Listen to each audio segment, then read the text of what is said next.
organizer of Creator Economy NYC, which is the premier hub connecting leading content creators, marketers, brands, founders, and operators that are all building in the creator economy here in the Big Apple, because this is New York. This is the greatest city on earth.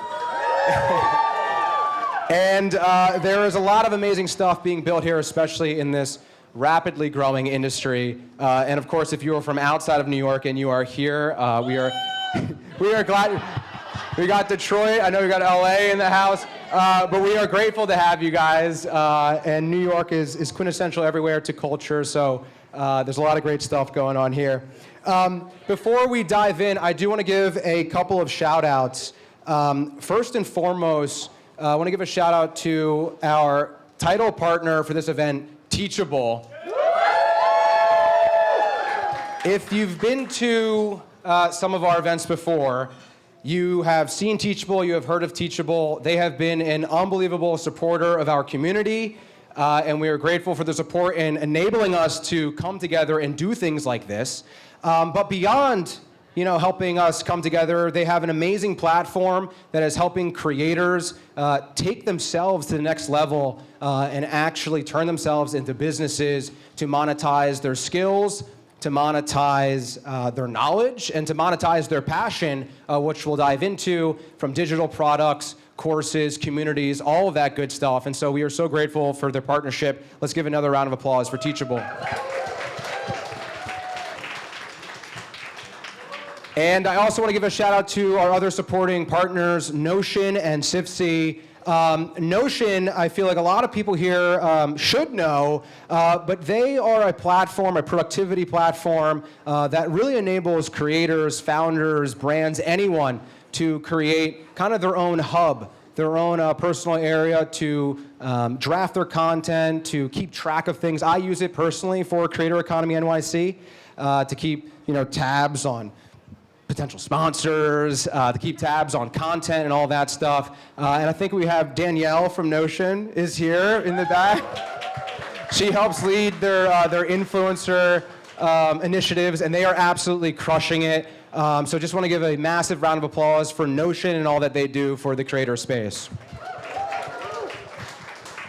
And finally, Sifsy. A disclaimer, I am the co-founder of Sifsy. We are the leading comment section analytics platform for influencer marketers and brands, really helping influencer marketers and brands understand audience reception to content and just helping to overall improve the content and return on investment that's out there. So, shout out to Sifsy. So we have an amazing panel. Oh, and our volunteers, how could I forget? Wilson is over here wearing a Wilson shirt. And Mel, wherever Mel might be, she's out there still volunteering. These events could not run how they do without their support. Also to Leon and Allie who are here.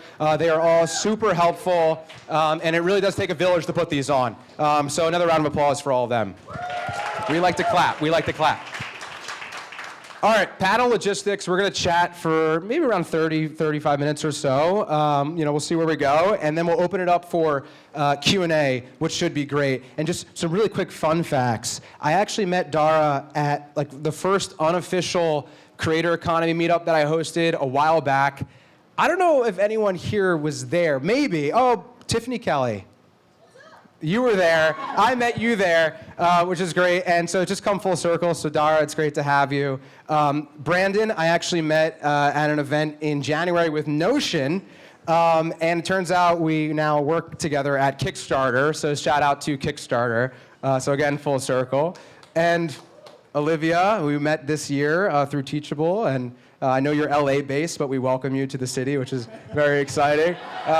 You used to live in LA though, New York. Olivia used to live in New York, and I think her quote was, "I'm never moving back here." So, yeah. But it's okay. It's all good. All right. Before we dive in, show of hands, how many people here consider themselves or are full-time content creators? Yeah. Nice. You can holler. You can holler. Okay. Consider themselves a part-time content creator. Okay. Pretty sizable. Aspiring or budding content creator. All right? Now, let me hear you holler if you do have aspirations to be a full-time content creator. Woo, okay, all right, that's good, it's okay. We're going to be talking about this. And if you're in the wrong room, yeah, the Gronkowski wedding is happening in Bar Calico across the hall. All right, I'm going to stop talking. I'm going to pass it off to Olivia, Brandon, and Dara to introduce themselves, and then we'll dive into the first question. Olivia. Thank you, Brett, for bringing this amazing room together. Very happy to be here. I am the Creator Partnerships and Business Development Lead at Teachable, which you just got an introduction to. We find it really important to tap into spaces just like these to connect directly with creators. We like to position ourselves as a business partner to creators. So how can we take some of the hard nitty-gritty stuff off your plate, and how can we enable your success? So excited to dig into that more today. Woohoo! Welcome, Olivia. First off, this room is crazy. So this is so dope. Hey, I'm Brandon Smithwick. I'm the head of content at Kickstarter. For those who don't know what Kickstarter is, we are a crowdfunding platform that help creators bring their ideas to reality. It doesn't matter if you want to launch a web series, a book, a fashion line, really any type of creative practice. We enable creators to basically crowdfund that versus bootstrapping or taking out loans. But I'm also a part-time creator, or creatorpreneur as I call it, creating content primarily on LinkedIn and TikTok. And I've been fortunate enough to work with brands like Amazon, Notion, and Skillshare, and Teachable to come. Woohoo! So it's great to meet you all. Welcome, Brandon. And hi, everyone. My name is Dara Denny, and I am a full-time content creator and marketing consultant. I actually went full-time on content creation last year in July 2023. And it's been a wild ride since then. So I'm so excited to dive into it and talk a little bit more about what that decision was like. Because if I'm being honest, I never set out to do this full time. I was very tied to my career in advertising, which is also what my content is about. I'm primarily a YouTube and now TikTok and Instagram and LinkedIn creator, but YouTube was my primary platform. So I'm really excited to dive into how I made the decision to go full time and if I'm going to continue doing that for the foreseeable future. Oh, big announcement at the end. You guys stick around, we got a big announcement going on. And by the way, this is the creator economy, so take content. You can take out your phone. I know, maybe they say put it away, but take content and be sure to tag all of the brands associated tonight. So first question to kick us off, and Olivia, we'll start with you because you're right beside me. Finish this sentence. Being a successful creator today means... Okay, I think being a successful creator today means being able to live the lifestyle you desire by leveraging the income streams that enable and fund that. I think that so many of the top creators at Teachable are really grounded in the lifestyle mentality of, I'm not willing to do that because that impacts the lifestyle that I desire. And I think that I would love to see a world where we all get to think lifestyle first and think about how our careers or our content creation can enable that. All right. Brandon?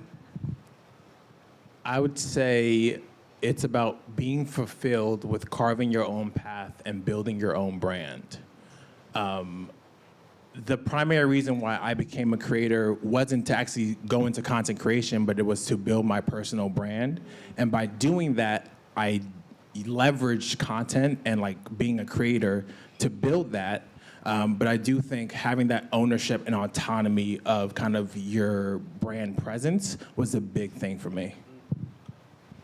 Dara? And I'd say for me, in order to be a successful creator, what that means, it's really about being the CEO of your personal brand and using that leverage for bigger opportunities. I think it's very interesting, actually, that all of us said the word leverage, and that's something that I'm constantly thinking about when I'm deciding whether or not to take on a project or work with a certain partner, and how that strategically fits into my vision for what's next and how I'm gonna occupy my time. Interesting. So, Dara, I want to stick with you because we saw when I asked the question, how many people here aspire to be full-time creators? I mean, there was honestly a mix of hands here, but I am curious, and maybe perhaps this is something you've thought about, but what are these specific trade-offs going full-time that you don't have with part-time? Yeah, I think, the trade-off that I was weighing before going full-time was a big struggle for me because my work fueled the content that I make. So I make content all about advertising and how to teach small business owners to use Facebook ads and TikTok ads to grow their business. And I got to do that all day, every day. I loved my job. And ultimately, I knew that I had more opportunities as a full-time creator, primarily directly with platforms and bigger partnerships. But honestly, I struggled a lot with the time structure and the time management, and also just being lonely as a creator. I think that was something that I didn't anticipate, and I missed having my colleagues and people who just got it. So ultimately, I have really had to take what I like to call radical responsibility for my vision as a creator. And I had to be so honest with myself if I could actually look at what I was doing and go for it. So you mentioned something about how basically your 9 to 5 fueled your 5 to 9. And Brandon, you are someone who is currently, in, for lack of a better word, a 9 to 5 as we traditionally view it. How do you currently find that being in a job fuels your content, and vice versa, with the content fueling your current job or the opportunities that come your way? Yeah, I think primarily I'm in a different situation where I'm a B2B creator, as I call it. So because I make content primarily on LinkedIn, I can talk about everything from being a social media manager back in the day to what it's like to be a marketer in a large organization to working at a small organization where you have no resources. So I'm able to make content talking about all those things that feel really organic and really authentic, but then also do brand partnerships where maybe I need to recommend a service that I actually fully believe in. So I do think it's a trade-off, but at the same time, it's a benefit where my 5 to 9 helps my 9 to 5, where because I built this platform, I can also talk about everything we're doing at Kickstarter, and it's so dope.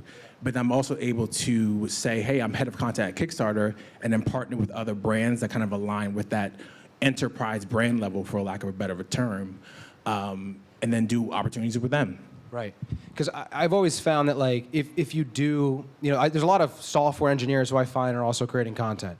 And I feel like them working at, one of the big tech firms or whatever, it provides them access to an extent where they can use that as leverage, as we keep saying, for certain opportunities, to get in certain rooms, because it does help to kind of have that name behind, and that's just something that entrepreneurs and founders grapple with anyway. And again, creators are no different than entrepreneurs as they're making those leaps. So Olivia, at Teachable, you guys have this campaign around 9 to 5 Quitters Club, and Spoiler alert. did I just reveal something? And next question. I am very curious. What does 9 to 5 Quitters Club mean to Teachable, and why is it a slogan that you feel confident pushing out there? Yeah, I think Dara and Brandon are such good examples of what I think is a new narrative around being a creator, of how it's so, going back to the lifestyle piece, it's so much about how do I ensure the way I spend my time directly aligns with my values, the impact that I want to have in the world, how I grow my personal brand, all of that. So the 9 to 5 Quitters Club is kind of death to the 9 to 5 mentality and structure that a 9 to 5 is the only way to be successful, and it's the only way to grow to the level of wealth that you desire.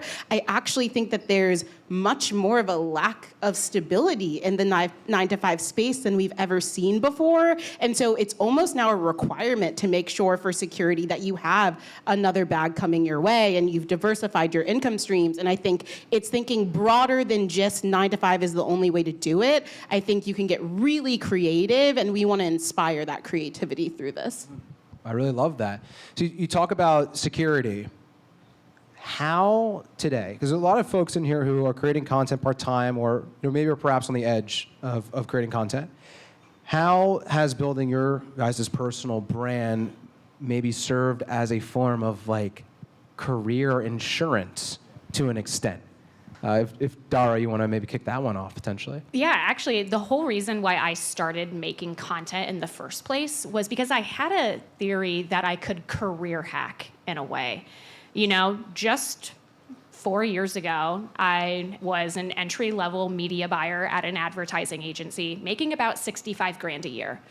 And I had just moved back to the US, and I was like, you know what? Like, I see all of my peers who are entering their 30s, and they're making a lot more money than me. And I looked at my industry, and I realized, you know what? I'm having such a hard time learning about media buying, and I'm having such a hard time learning how to actually do this career. But I felt like I had a knack for it. And I remember just thinking, I'm like, gosh, I wish there was a YouTube channel that could teach people how to do this. So I decided to become that person, and through that process ended up getting a job offer just a mere 6 months after hitting publish for the first time on YouTube that took my salary from 65 grand to 145. So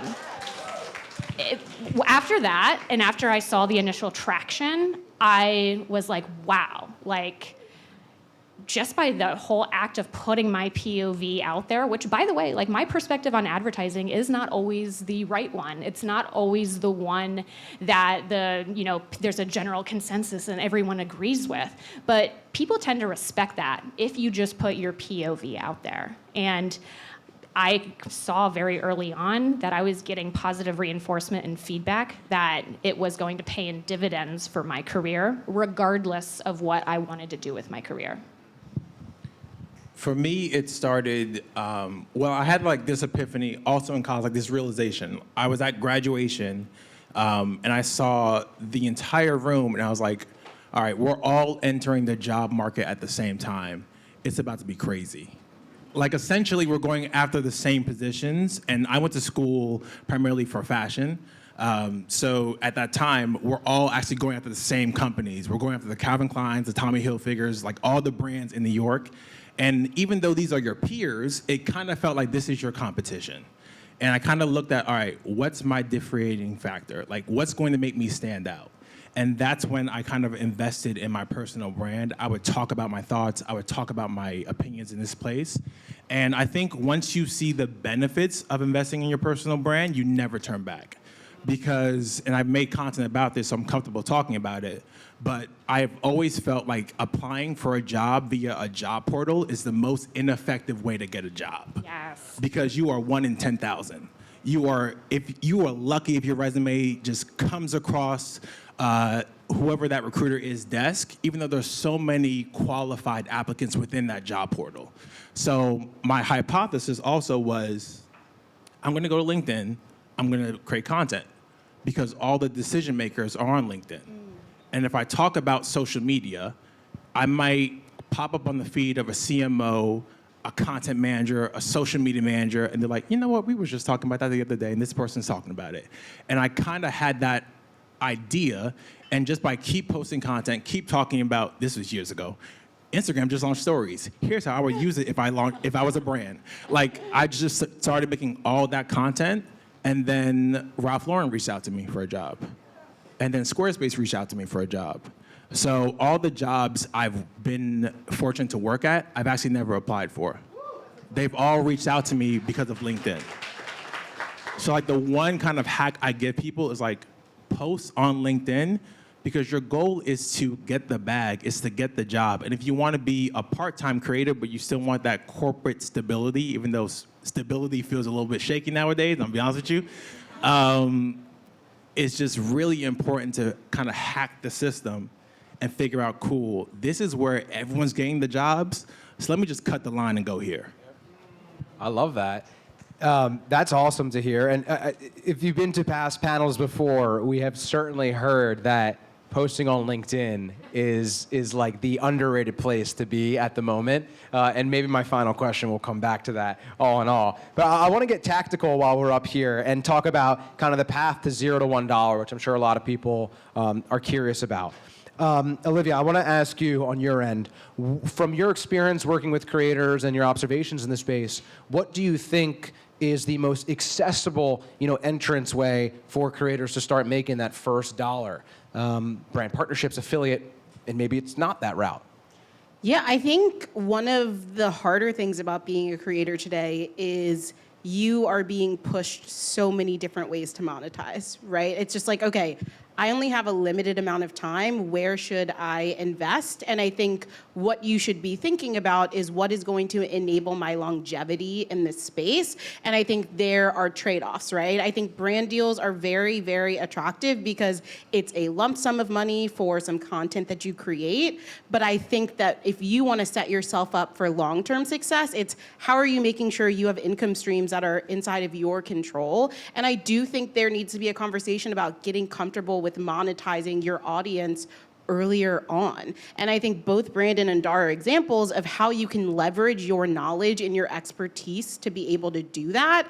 And I think something interesting is Brett and I were at Vid Summit maybe like 2 weeks ago, and John Uche shared a slide on the screen. He went back and looked at the top 100 YouTubers 10 years ago, and the education YouTubers had longer kind of like stability with views on their content than entertainment creators. And I think that's the other piece. I think education being at the core of what you're doing as a creator is what's going to help set you up for long-term success. And I think that as niche as you can get with that, the better. The top sellers on Teachable, there's a school on psychedelics. There's a school on sewing. There's a school on Excel mastery. Like, you can get super niche with this, and then that allows you to not need to get X millions of followers because you have such a core, dedicated, committed audience that values you for your knowledge and your expertise. And so when it comes to getting started, I think you can do something as simple as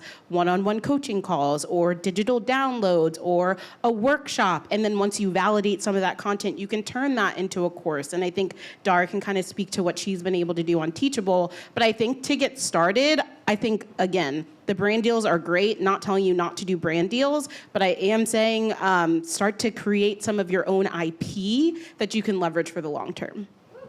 Now, Dara and Brandon, I'm curious, both of your ends. I want your thoughts on that, but also I want to know, how did you make your first dollar, if you remember?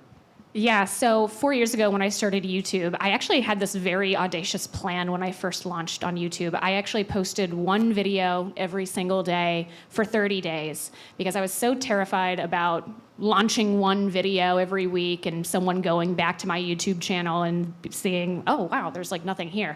But I knew that if I did this for 30 days, at the end of a month-long period, I wouldn't have that problem anymore. So I simply, I did lots of SEO research and looked at what the common questions people were asking for media buying and for advertising on paid social.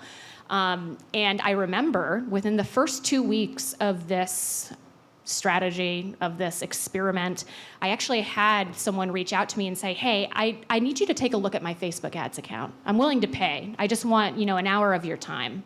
And by the end of this 30-day long period, I actually made $3,000 by doing these one-off consulting calls.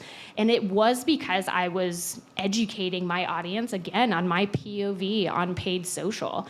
And I think, I see other creators also leaning into this one-on-one relationship and trading their time. Of course, that's not going to be sustainable forever. But I think if you're just starting off, being able to have these one-on-one moments with your audience is invaluable, because then you also get to learn more about what their true pain points are and what they really want from you as a creator.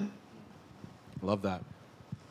I want to say my first dollar on, because I was also talking to Daria about this before we got on. I was doing partnerships, trade for product on Instagram, before I knew, oh wow, you can make a livelihood and actually charge people for this.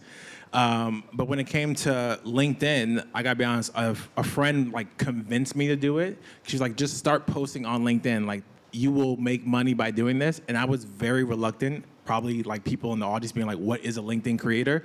Because the LinkedIn we knew was people making posts hey, I just got a job. And it reminds me of when I was 5. And I did, it was just so cringy and so kind of farce in a way where I was like, all right, cool. I'm just gonna make LinkedIn dope and talk how I talk and like make content that's super relatable. So I think like the first like branded content post I did, I charged like $300 because I didn't know you could charge more or people were even paying on LinkedIn. And this is something probably creators or aspiring creators will also relate to, where like you charge a fee. All right, cool. They say yes. I'm gonna bump it up. $500. All right, cool. There was like no pushback there. $750. All right, cool. So like now the starting fee is $1,500 or like above, depending on the brand. Ooh. That also Brandon's boundary. no. Oh. But that also just goes to like, yes, if I just like start testing this, you're all gonna have like a starting point, but as a creator, keep bumping your fee up. I think if you do wanna create content on LinkedIn, this is a bar Danielle from Notion dropped last panel, was like, LinkedIn creators do not charge enough. And LinkedIn creators, again, are where the decision makers and the heavy hitters are. That is what brands are going after. It's good to know. I love that. Now, when we were talking previously, we talked about follower count.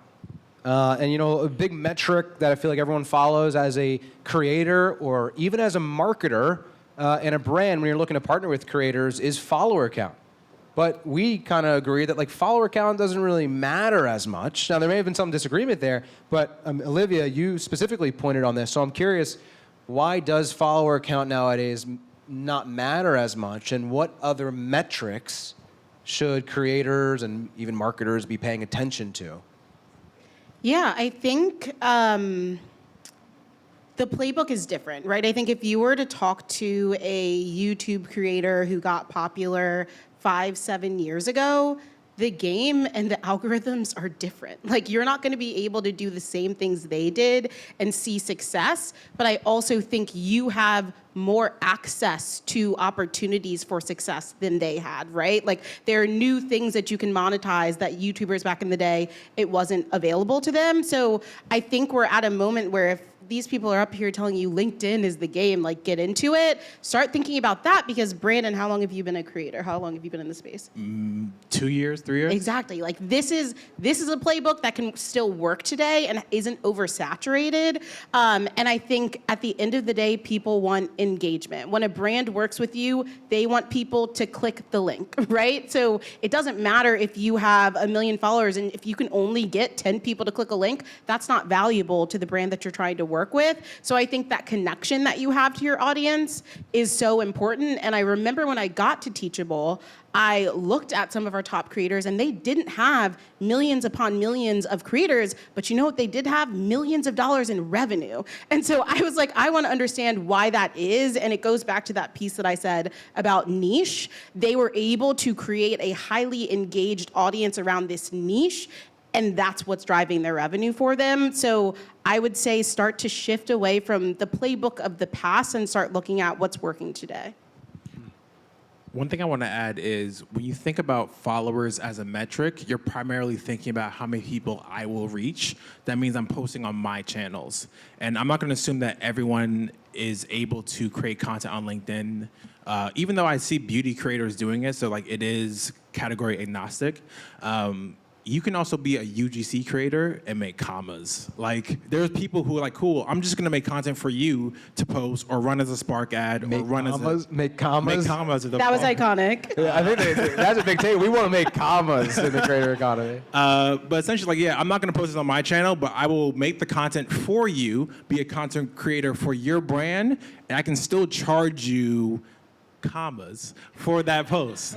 And I noticed this when like the biggest brands were hiring content creators. Like when Amazon posted on LinkedIn that they're hiring for a content creator, it was like, all right, so we're not gonna act like a $1 trillion company doesn't see the value in content creators. So it doesn't matter if you're doing fashion, if you're doing beauty, if you're doing tech, if you're doing fintech, if you're doing psychedelics, I'm going to find a company where I can just be a UGC creator. I don't got to post on my channel at all. I'm good with my 2,000 followers, and I'm just going to give them the content to do whatever they want with it. And at the end of the day, I just got the bag. And it's interesting. I used to hire UGC creators on the advertising agency side, and follower count was not a metric that we ever optimized or looked for when hiring for creators just to make that content. Of course, if we were doing an influencer deal or we wanted to do a whitelisting push, we would take some of those metrics into account, but in that case, we were looking primarily on engagement and how passionate their audience was about the content that they were making. Exactly, how the content looks, actually quality of that content. And from my personal experience, I got my first brand deal before I even had 1,000 followers on YouTube. I think I had like 500 when Snapchat reached out to me 4 years ago. Very big deal. Wow. And it was just because of the content that I was making, and I was really one of the only people that was making that type of content. And my subscriber count when I went full-time was, I looked at it today, 35K. Nearly everyone told me, hey, you know what? Maybe you should wait until you hit 100K, get your silver play button, and then we'll see the validity in that. But to be honest, follower count is not a metric that I suggest you optimize for.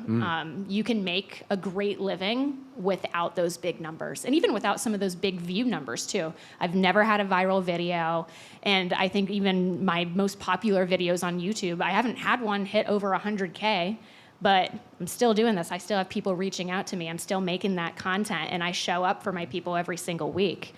Because you got that niche, and everyone thinks that you got that niche. I got that niche. You got that niche. The You got bars those were commas. crazy. Got that niche. You got that niche.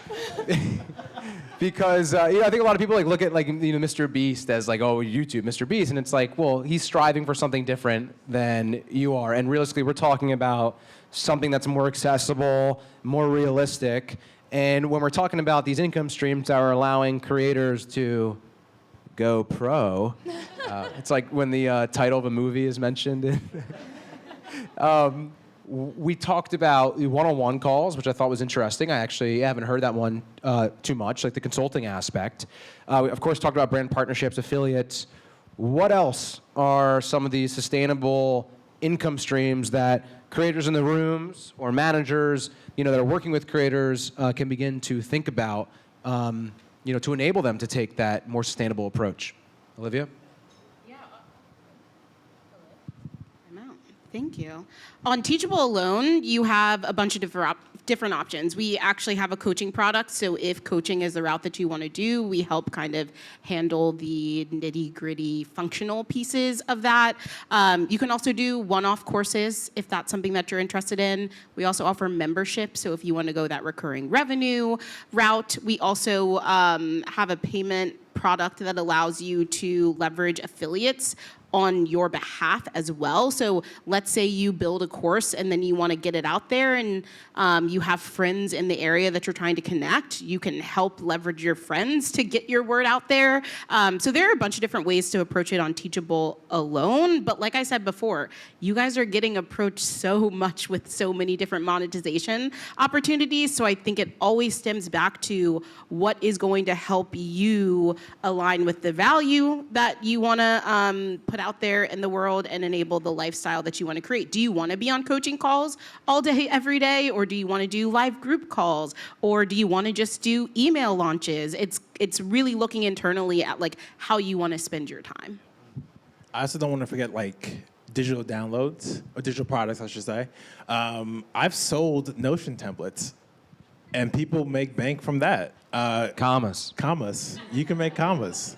Notion, I use Notion for everything, so it was just very organic for me and my audience. But I also still know YouTube pays the highest for creators, watch, view per, I don't remember the rate. The RPM, so Yeah. the revenue per meal, and yeah, they do pay the most, but yes.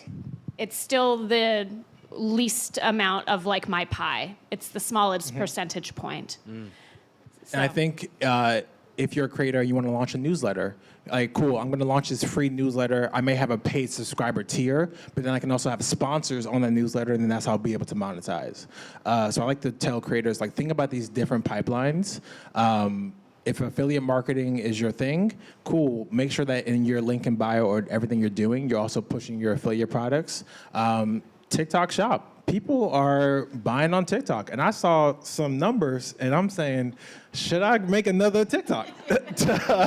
Because TikTok Shop is paying so much for products. Now, again, I think sometimes it can be like very hashtag ad, or like you're just pushing product. And I think as creators, we never want to like Pushing product on the psychedelics on Teachable. Yeah.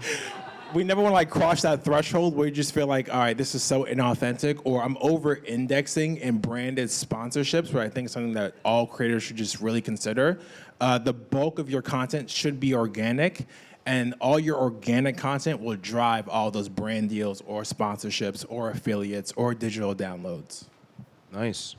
And I'd say, if you're just getting started off, definitely look into affiliates and what you can authentically make content about without having that structured brand deal in place. Actually, a lot of my first brand deals came as a result of me making content for them on an affiliate structure. So if they see that, hey, we're getting a lot of traction out of this certain affiliate, they would come hit me up because they saw how well it already performed. I also really encourage creators to think about it in two buckets. What services can you potentially offer a little bit more of your time? Plus what products in terms of courses, digital downloads? Because at some point, you're going to want to stop trading your time for money. And what I love about making content is a lot of times, like, my content works for me when I sleep.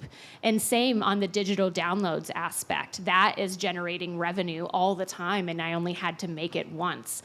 But I will say, I did not make the jump to making products until I quit my full-time job. And that's a big regret that I have, because I know that I lost out on a lot of revenue by waiting that long. I waited 3 years.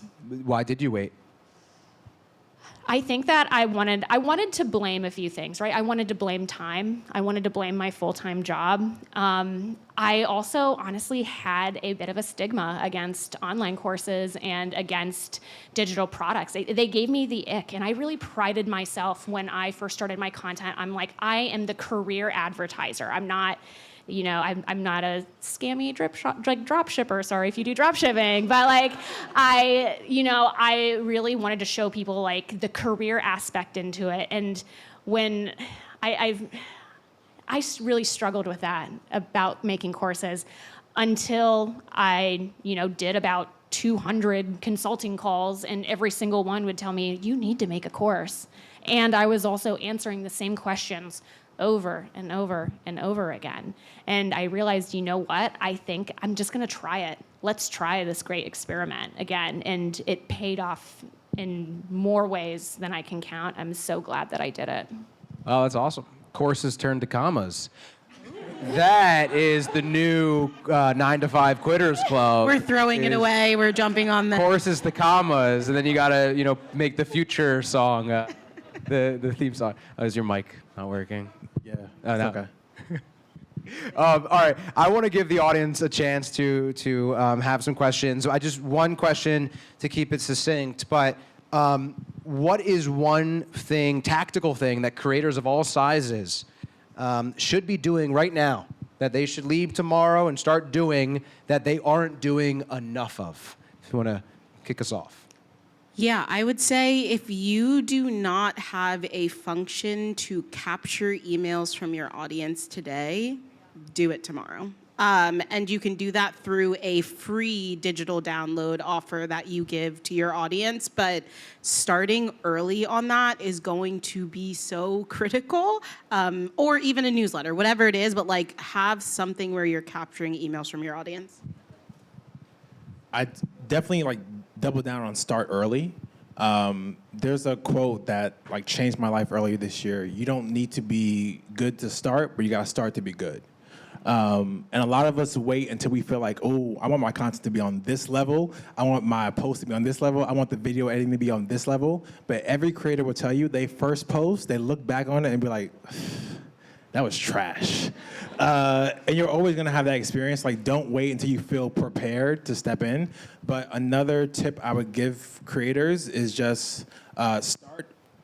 This mic is trash. Lost my train of thought. I think I was going to say start preparing these pipelines I know we talked a little bit about like a post going viral, and I just know this from TikTok because TikTok, something could pop off that you didn't mean to pop off, and then like you're stuck in that category. That's just the way the algorithm works. I had one video hit 1 million views on this one thing, and luckily it was like the things I love for Prime Day. And luckily, that post still made a couple $1,000s. But if I didn't have all these pipelines kind of set up, when you have a post that hits, when you have kind of that moment, you can't optimize on it effectively. So making sure that before I even try and be the best content creator, I'm actually going to focus on all the unsexy things and build my email list and have all my affiliate links and have a link in bio that's pretty optimized. And then I'm going to have just like focus on all the things that will help you get to your goal before you're focusing on like the level of content you're going to create. You want to be prepared when that luck strikes, almost. Dara, take us home. Go home and brainstorm 10 different ways that your audience can personally pay you through a download, through a service that you can potentially offer.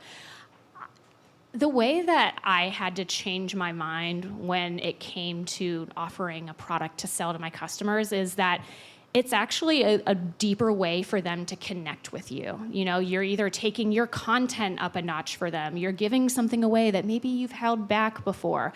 But a lot of times, your followers and the people who consume your content, they want more of you. They want to experience more than just your free content.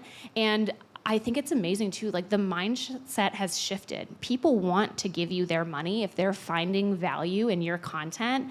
So sometimes people will just buy it just because they like you, even if they don't find that that thing is necessarily gonna solve the immediate problem that they have. But start making your products and thinking about your services early. It's my biggest regret that I had. I wish I would have done it way sooner. What a way to wrap up my questions, at least. Let's round of applause for all of our amazing panelists here. I do want to open it up for Q&A. I only ask, please keep your questions short and to the point so that we can make sure that we get a handful. I'm going to start up here. Detroit in the house. And yeah, then we'll run around. Thank you. Thank you all so much for sharing. I'm Amber. I'm from Detroit, as Brett mentioned. And I'm a full-time creator. I have a background in advertising. I've done social management. I've hired creators for brands. And so you mentioned being the CEO of your personal brand. I'm actually the CEO of Detroit in partnership with our Global Tourism Board. And also the CEO. Love that. I'm from Cleveland, so. Okay, Midwest. But also the CEO of my business. And I'm in the process of delegating and scaling. And so in that process, I just wanted to ask the creators on the panel, what does your team look like? When did you know it was time to scale and outsource and hire people for certain things? And then also to the value perspective, when did you know it was time to up your rates? So it's kind of loaded, but. I just made my first hire, like literally within the last month. And this is another regret that I have. I really wish I would have did it way sooner. I now have an operations manager that honestly makes all of the back end stuff happen. I'm gonna be honest, like I have mental blocks about things. I think creators, we sometimes get in our head about things. Sometimes I can't answer an email, even though it's very lucrative for me to do so. And it's invaluable to have that person to be able to honestly just like be your right hand. I think that's honestly the best first hire that you can make is someone to honestly just be the second you. I've had a video editor for like the last 3 years for YouTube. Making like YouTube videos, it takes like 8 to 16 hours for me, including scripting, filming, in editing, and I had to offload that really quick. So really look at where your time's getting sucked up, see if you can offload that with a contractor, but then hire that second-hand EA style next to you that can eventually become your COO. Mine is here, Steffi, where are you? She's here taking content for me. She's what up, invaluable, Steffi? seriously, yeah. Really quick, I'm a team of one, but people keep telling me I should hire like a virtual assistant. The one thing I'll say is this year, because of the volume of partnerships I've been getting, I seriously took stock of kind of my tech stack and said I'm just going to invest in a lot of tools. So even though it may feel crazy, like paying $1,500 a year for like all your tools and services, if I don't have to like make an invoice manually and like it will remind the vendor to pay it. I'm gonna pay that. I use Fiverr for like graphic design whenever I need it, video editors whenever I need it, because when Amazon approached me for a partnership, I said, I'm trying to get a part two. So I'm gonna pay. It will come out of my fee, but I'm gonna make sure this content's good. I pay for Notion, I pay for LinkedIn Premium, I pay for YouTube Premium to get that YouTube University, so you can keep learning. But like, I just started investing a lot in tools I know help me be better and help me make more money. Awesome. Do you want to just shout your question? Yep. And I think the way I perceive your question is kind of how to, I guess, make yourself platform agnostic in a sense to, prevent yourself from these algorithm shifts and all that. There's been this ongoing narrative, I should say. Social media is rented space. It used to be really easy to grow on Instagram. Now everyone's Instagram growth has really plateaued. Reels will help you get there, but not like it used to. TikTok, you can boom, but again, TikTok, who knows what will happen in the next 6 months, being totally honest. LinkedIn, it was a lot faster to grow 2 years ago versus now where impressions are suppressed. I think what Olivia mentioned is how can you own your audience? I think every creator should be thinking about migration. How can I migrate my audience to an email list? How can I really own this audience? How can I build community? I think that's a monetization strategy we didn't really touch upon, but like how can I have gated community? So if I'm a fashion editor or I make fashion content, how can I have a subscriber list where they can get premium content for a fee? But again, like how can I start to bring these people into the fold versus them only interacting with me whenever the algorithm deems relevant? Yeah, I'd say, I started on YouTube, and I definitely had this struggle of, okay, am I going to start doing short form? Like, how am I going to make that jump? And now as it stands, like, I do have a content strategy for long form and for short form, and I just post on all of those channels. I'm even starting to post quite a bit on LinkedIn for video. Video is starting to get picked up. Crazy. Yeah. So if if you are on TikTok and you're concerned about TikTok, like, congratulations, you are also you're also an Instagram creator, a YouTube Shorts creator, and a LinkedIn creator now. Like, post on all of those platforms. Don't be precious with the specific channel strategy just yet. See what works, see what hits, and see where pockets of your community are gonna engage with you more on those platforms. And I think, just to reiterate, like, start a newsletter. It's something I really wish I would have started way sooner. And regardless of what type of digital product or service that you're going to sell now or further down the line, how you're going to make commas is through that newsletter. So, yeah. I want to call out that we almost made it through this whole panel without mentioning AI, which is wild. But I do want to mention it because I think creators should really start to think about how they can create their own world for their community. This came up at Vid Summit as well. I think with the ramp up of AI, people are going to start wanting more and more of that human connection, that one-to-one, knowing that you're a genuine human behind the screen creating content for them. So I would say, like, what does it look like to create your own world? Is that in a newsletter? And is that in a community? What does that look like? I think the other thing that's very underrated but successful is collaboration. Like, how do you connect with the audiences that other people in this room have created, and how do you create shared value and get that exposure and reach from each other, which again keeps you away from being reliant on the platforms. I think that humanity piece is going to be more and more critical, and I think that's at the core of what many of you got into content creation to do. So just kind of like ground yourself back into that initial kind of catalyst. Those are great answers. All right, we'll take a couple more, maybe in the back.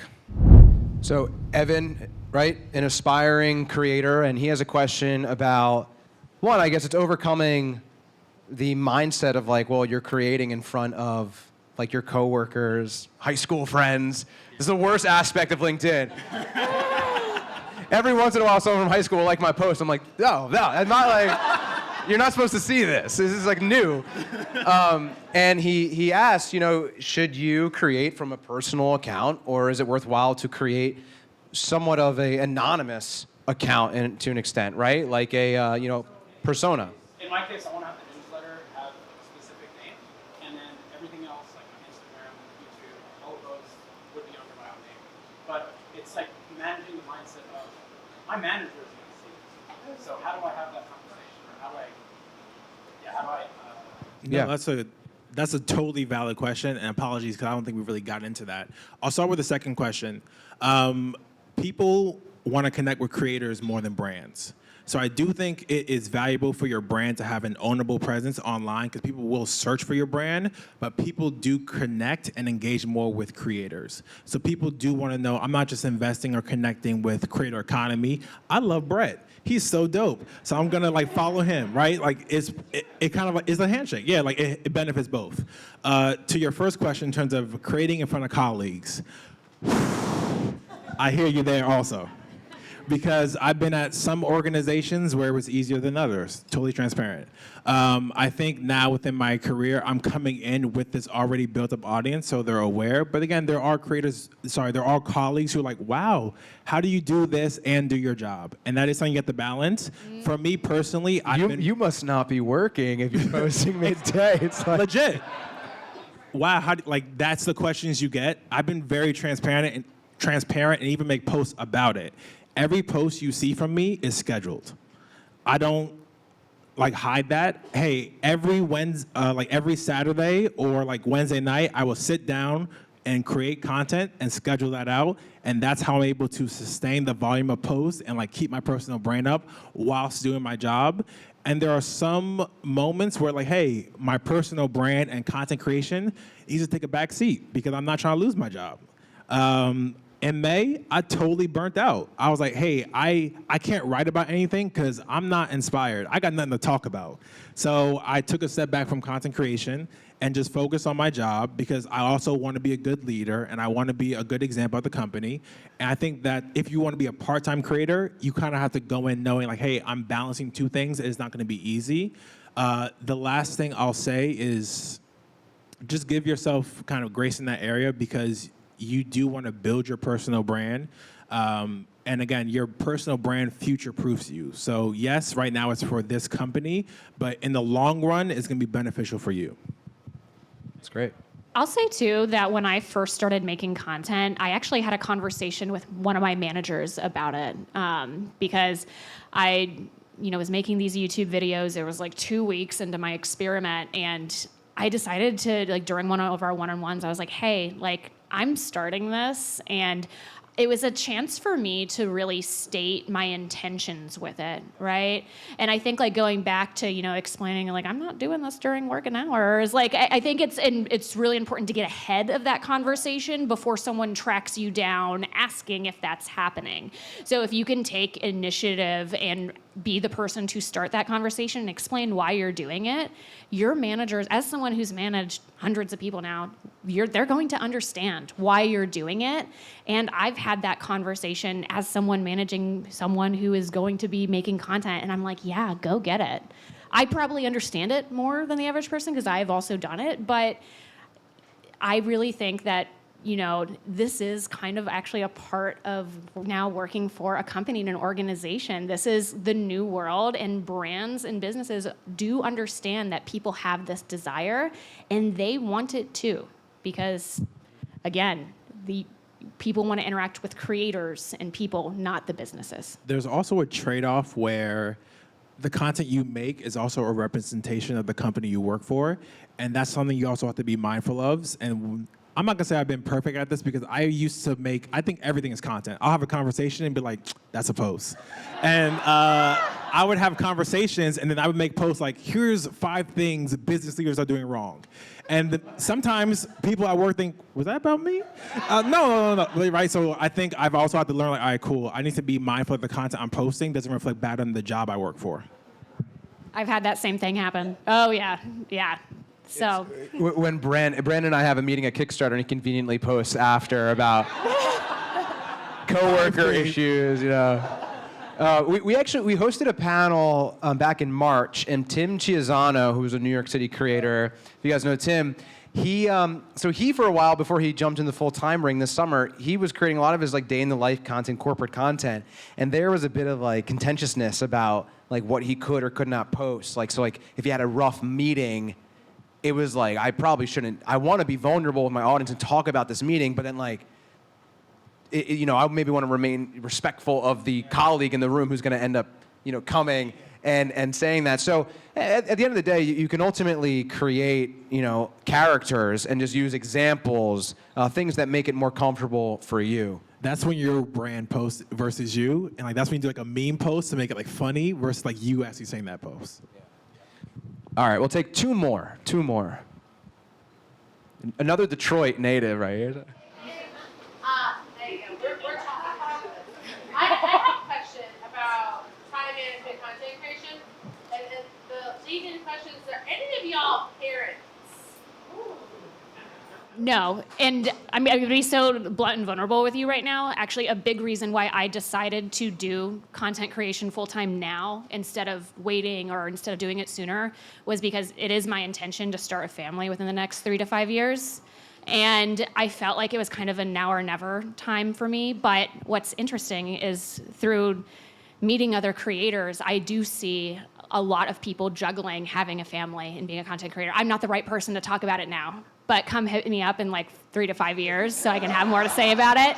But, I respect the hell out of it. But Great question. Anyone over here that I can't see that has their hand raised? All right, let's do the back with the hat. With the creator hat. Nice. So the question was around retaining your audience. We talk a lot about how to build an audience, but how are you actively retaining them and increasing the value? I'd say that for me, it's about the different content pillars that I have when making content on YouTube. Some of the videos that I make really strategically are to find new audiences. It's to be a lot broader. Some are going to be a really massive deep dive on a niche subject that I know is going to really attract people who already follow me and want to dive into a subject more with me. And that would also lead into the course that I have, which is all about how to make content that converts on paid social. So for me, it's really about mapping out my calendar properly to fit all those different pillars to have different goals. So now that I have a good idea of what works, especially on each platform, I'm now able to structure a system where, okay, this week I want to have a push on the course, so I'm going to have more of those content pillars versus if I'm in like a hyper growth mode in terms of like trying to get new eyeballs. Nice. Yeah, I think that goes back to my concept of how do you create this world for your audience. And I think also if education is at the backbone of what you're trying to do, we're working with one of Dara's friends, Jack Appleby, who has been on stage here before.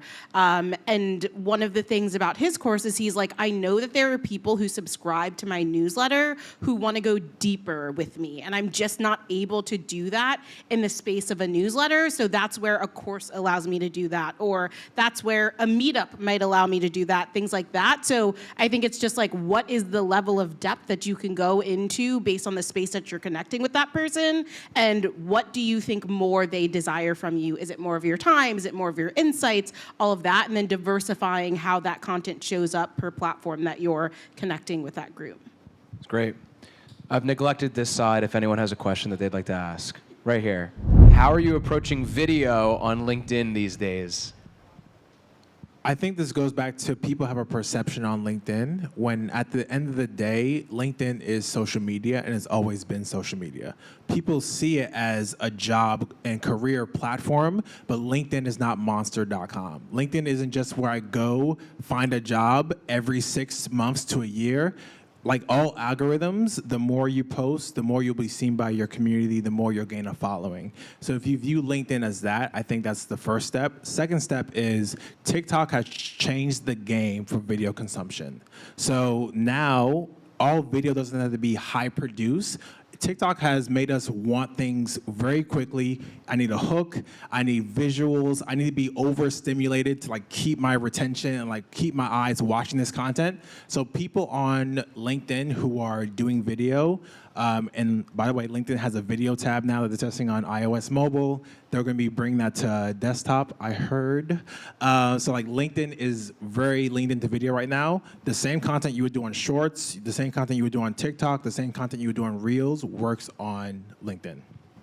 I'm simply reposting it, essentially. If I make the content once, I'm putting it on all platforms. I'll probably stagger it. I won't post the same piece of content the same day, so that my audience, because like even that when I think about my own consumption habits, I'll get on Instagram stories first, I'll go through some posts, and then I'll go on TikTok and LinkedIn, and it's really cool too to be able to see your favorite creators showing up with different pieces of content on the different platforms. It makes you feel like they're really they're putting out unthinkable amounts of content. I'll say too that for LinkedIn, this is not a platform I've fully optimized at all. We need to talk after this, but I have been selling a lot of ad space lately on LinkedIn. So if you are a creator on TikTok or Instagram and you're looking at another channel, definitely looked at LinkedIn. And yeah, because since I haven't had as huge of presence on LinkedIn previously, maybe I'll do a few written posts. Now I'm starting to be able to say to brands that I work with or sponsorships, hey, I can make content specifically for LinkedIn that you can then push and whitelist. And since it's such a new feature, they feel like they're kind of first in the door on that.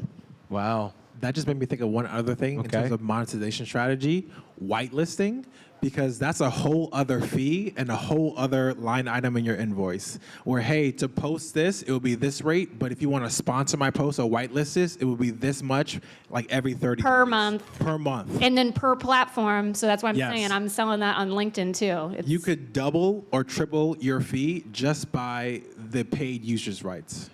Wow. Any lawyers here right now? I mean, usually we have a lot of lawyers that are coming to these. All right. Round of applause for our amazing panelists. Absolutely crushed it. You can find all of them on LinkedIn, on Instagram, on YouTube. I think their names are pretty much where you can find them. And I do want to say we still have, an open bar here. There is food in the back left. There's more baked by Melissa. There's a small mini cupcakes that are put out there, so enjoy those. And please enjoy the rest of your night.